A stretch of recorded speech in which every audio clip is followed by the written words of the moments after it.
Voy a hablar de un acontecimiento histórico en el ámbito de la moderna en España y más concreto en la Comunidad de Madrid, pero si ya quiero, bueno, si lo concreto más todavía, fue en Arganda del Rey, la cual se produjo un motín en Arganda en 1613 contra la propia monarquía y sobre todo más que contra el propio monarca fue contra el valido de Felipe III, el duque de Lerma, que quería imponer a Arganda como vasallo también de la propia corona. Finalmente, pues no lo consiguió el propio duque. Se tuvo que marchar eh, finalmente de la propia, bueno, del propio municipio por Madrid. Lidia Poet fue abogada italiana moderna, fue una de las principales mujeres dentro de la abogacía más destacadas en el ámbito europeo y sobre todo dentro de la historia de Italia. Su inhabilitación dio lugar a un movimiento para permitir que las mujeres ejercieran la abogacía y ocuparan cargos públicos en Italia. Anteriormente, en España, que todo el mundo no lo conoce, Concepción Arenal, que es una de las mujeres más destacadas, que es verdad que es algo conocida en España, algo conocida en España, para que se vea cómo es la cultura en España. Concepción Arenal fue, aparte de ser escritora, ella fue abogada. Fue la primera abogada en España, es decir, anteriormente a Lidia Poet, porque bueno, Concepción Arenal vivió en el siglo XIX. Lidia Poet fue casi la transición de la segunda mitad del siglo XIX y bueno, pues hasta la segunda mitad del siglo XX, en la cual bueno, dejó huellas, la inhabilitaron, al final muchos movimientos ejercieron protestas contra la manera que había en Occidente, con el apoyo de las mujeres para que pudieran ejercer la abogacía o cualquier forma de trabajo que quisieran ellas, equiparándose a la de los hombres, y no lo que existe hoy en día con ese feminismo radical de los últimos 12 años, que se ha ido radicalizando y si bueno, te puedes ir incluso hacia 20 años atrás, igual con muchos problemas, la misma estructura. Como pasa, por ejemplo, con hoy en día, con tantas estructuras del feminismo, con la corrupción, debe ser que el ser humano cuando se hace político, quiere lo mejor para su bolsillo y lo peor, o bueno, o no quiere nada, no es que sea lo peor, sino no quiere nada para el resto de los ciudadanos. Pero bueno, oye, así es la política, tampoco es que haya que realizar y pensar, porque claro, luego así aparecen los extremismos y son los que van captando votos y la gente como ya está muy harta, sobre todo en España y en otros países europeos, pues, o en Estados Unidos, pues pasa lo que pasa y se vota al final a esas políticas populistas que pueden dar lugar a problemas en el futuro. Pero bueno, oye, cada cual tiene su forma de pensar y su forma estructural de sus ideas y a partir de ahí cada uno pues puede eh, pensar en lo que tenga pues en mente, pues desea en su propio beneficio. Pero bueno, esto es una humilde opinión nada más. Si comento el motín de Aranjuez, que se produjo en 1808 con el objetivo del propio Fernando de Borbón, hijo de Carlos IV, de quitar a su padre del trono y ocuparlo él, bueno, formando el partido fernandino, al final del golpe de Estado, Carlos IV abdicó en su hijo, finalmente Fernando VII subió al trono, pero claro, esta situación fue aprovechada por los Bonaparte, Napoleón vio que había unos problemas, y sobre todo Godoy, que intentó llevar a cabo como hizo la monarquía portuguesa, de enviar a los monarcas a Brasil. Finalmente en España, bueno, pues se intentó llevar a cabo la misma estructura por parte del valido de Carlos IV para enviar a la monarquía hacia América, los territorios, con el objetivo de evitar un derramamiento de sangre y que la monarquía borbónica, es decir, los borbones, desapareciesen de la historia de España desde el siglo XVIII. Finalmente, Fernando VII abdicó en su padre y pues, la monarquía o la dinastía Borbón abdicó en la familia Bonaparte, Napoleón entregó la corona a su hermano y a partir de ahí comenzó la guerra de la independencia entre los partidarios de Fernando VII y los afrancesados que eran partidarios de quien estaba de momento ocupando el trono, que era extranjero, José Bonaparte, José I. El motín de Arganda pues, no es tan conocido, fue uno de los principales acontecimientos dentro de la historia de Madrid, de la comunidad de Madrid, de la región madrileña y un levantamiento popular antiseñorial que se produjo en 1113. En esos días ocurrió el día 12 y 13 de septiembre en Arganda del Rey, que se encuentra en la Comunidad de Madrid, que es un municipio, un pueblo de Madrid. Para entender al final lo que se intentó llevar a cabo por parte de de los vecinos, lo que quería el duque de Lerma, sobre todo era controlar. Entonces los vecinos se rebelaron contra el todopoderoso duque de Lerma, que era un válido, la principal pata de la monarquía y sobre todo el principal confidente de Felipe III, que al duque de Lerma ya estuvo en la corte de Felipe II, pero es que Felipe II ya veía las causas y las consecuencias que podía tener el futuro monarca, que era Felipe III, que le tuvieron que quitar de la corte durante el reinado de Felipe II. Finalmente, su hijo, bueno, pues hizo caso omiso a su padre y le recogió. Y le convirtió en el principal político de la monarquía durante su reinado. El objetivo de Arganda era evitar que la localidad perdiera su condición de villa de realengo y fuera vendida a un señor. Todas las causas antecedentes comenzaron a principios, bueno, en el siglo XVII. Arganda acumulaba una gran deuda económica. El duque de Lerma adquirió la jurisdicción de la villa para hacerse cargo de sus deudas a cambio de convertir a sus habitantes en vasallos, pero claro, lo que quería el duque de Lerma era controlar toda la región madrileña, con el objetivo de que todos los pueblos y todo el país estuviese bajo su control. Esto provocó una división, como sucedió en la Guerra de la Independencia. Los afrancesados, entre ellos Moratín, eran partidarios de la dinastía Bonaparte. Querían una cultura de la Revolución Francesa. En cambio, había los centristas que estaban liderados por jovellanos y otras figuras intelectuales del momento, como por ejemplo Benito Jerónimo Feijó. Aunque bueno, Feijó no estaba dentro de esa estructura porque era del final del siglo XVII y del siglo XVIII, pero bueno, esas figuras. Sobre todo, quien quería que España fuese una monarquía constitucional era la figura de los centristas, los liberales, que estaban al cargo de un montón de figuras, entre ellos Jovellanos y otras tantas. Bueno, estuvo incluso, hubo otras figuras, aunque fueron partidarios eran partidarios no, sino estuvieron en la corte de Carlos IV. Entonces, esto dio lugar a una división. Algunos de los habitantes de Arganda querían que se convirtiese Arganda en un vasallo de la propia monarquía y del duque de Lerma para salvar la ruina que tenía por la deuda económica que sufría el municipio.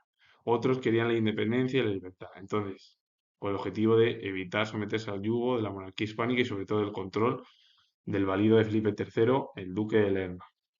Y a partir de ahí, el duque de Lerma, que le echaron del poder su propio hijo, porque su hijo le comía la oreja a la mujer, la esposa de Felipe III, que era Margarita de Austria, y finalmente, bueno, ahí hicieron la familia, tanto el duque de Uceda, el padre como el hijo, hicieron una ganga económica muy grande. E incluso el propio duque de Lerma, no sé si que, bueno, cambió la corte durante 5 años, de 1601 a 1606, en la cual convenció al propio monarca de decir que tenía que irse la corte a Valladolid. Y el hombre, pues el monarca español no dijo nada, estaba mirando a otras estructuras políticas y quien era el que mandaba en realidad era el duque de Lerma. Felipe III tenía muy poco conocimiento de muchas de las formas políticas de la monarquía.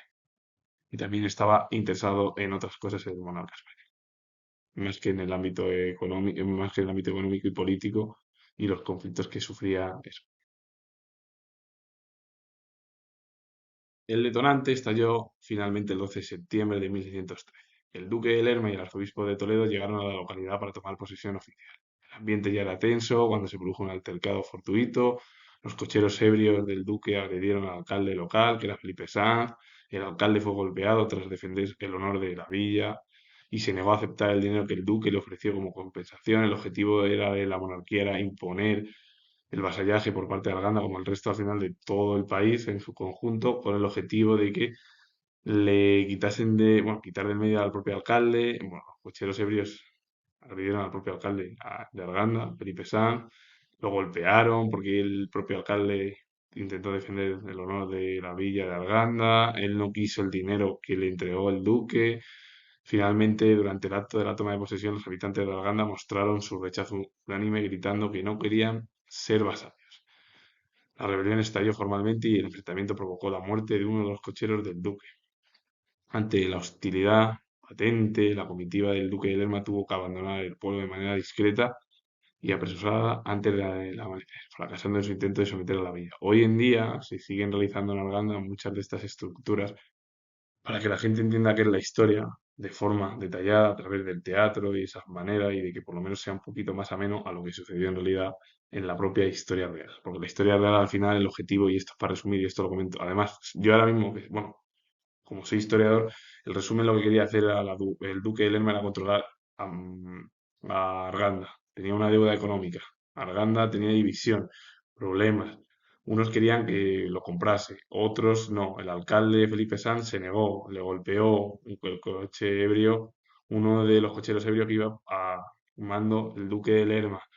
Le golpearon al propio alcalde de la ciudad, bueno, del municipio porque quería defender la villa Arganda, no quiso el dinero y finalmente tuvieron que marcharse la propia institución que era el Duque de Lerma, pues por la puerta de atrás, porque todos los ciudadanos de Arganda se negaron a convertirse en vasallos de la estructura que quería realizar el Duque de Lerma en el ámbito político y económico.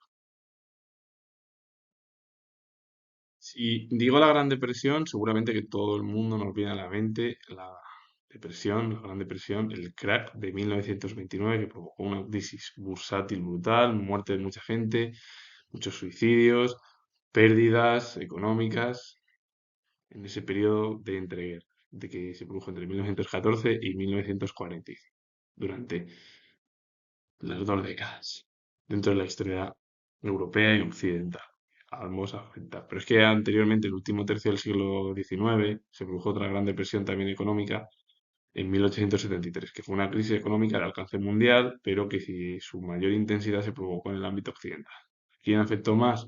A Europa y a Estados Unidos, que habían estado bajo un fuerte ciclo de crecimiento económico alimentado por la Segunda Revolución Industrial. Y también vino con el final de la Guerra Civil estadounidense o americana, en la cual, bueno, pues ese conflicto que se produjo entre Estados Unidos y, bueno, las dos facciones, el abolicionismo, querían evitarlo, algunos estaban en contra. Finalmente, Estados Unidos tuvo un conflicto civil, como pasó en España, que provocó, bueno, pues, directamente bajar una serie de estructuras que veían en torno a que el campesinado y la parte del sur era la más pobre, la que vivía en peores condiciones, y la parte del norte era mejor, por el algodón, el estallido, todo lo que se produjo. Y ello provocó además, a su vez, que Estados Unidos tuviese un conflicto civil. Todo provocó durante 4 años y finalmente tampoco es que se haya arreglado después de casi más de 160 años o 160 años con el objetivo de entender que ese conflicto sigue habiendo grandes desigualdades entre las zonas con mayor capital, que es el norte de Estados Unidos, con las del sur, que tienen a veces incluso muchos problemas e inmersas, hay que decirlo, en la pobreza que se parecen a muchos de los estados del sur de América, pasando con ellos desde México, a Uruguay, Chile, bueno, Brasil y puedo seguir nombrando muchos, pero ahí lo dejo más o menos. Andrew Carnegie fue empresario estadounidense. Procedía de una familia pobre que emigró a Estados Unidos en 1848. Tuvo una educación autodidacta, el tiempo que se ganaba la vida en oficios duros e iba ahorrando para adquirir participaciones en pequeños negocios de su ciudad como era Pittsburgh. Entre 1865 y 1870 hizo una primera fortuna negociando con bonos de compañías ferroviarias y con productos siderúrgicos. Luego se concentró en la fabricación del acero, invirtiendo a pesar de la Gran Depresión que se estalló en 1873, como he explicado, hasta dominar el sector en 1880. La Gran Depresión del último tercio del siglo XIX, vinieron otras tantas, esa crisis económica, duró 6 años. En 1879 finalizó. A partir de 1880, es decir, ya en los últimos 20 años del siglo XIX, desde 1880, se llevó a cabo un crecimiento leve. Pero bueno, Andrew Carnegie, como la gran mayoría de los propios familiares europeos, se marchaban, porque muchas de las familias europeas, hay que decirlo, se marchaban al otro lado del charco con el objetivo de tener una vida más digna, mejor, porque en Europa había muchos problemas en el siglo XIX, había habido conflictos, guerras, revoluciones, y muchos de ellos de familiares se marchaban allí, porque claro, Andrew Carnegie nació en Escocia, es que era británico y se marchó a Estados Unidos. Como muchos gallegos se marcharon a Cuba, Fidel Castro y su familia.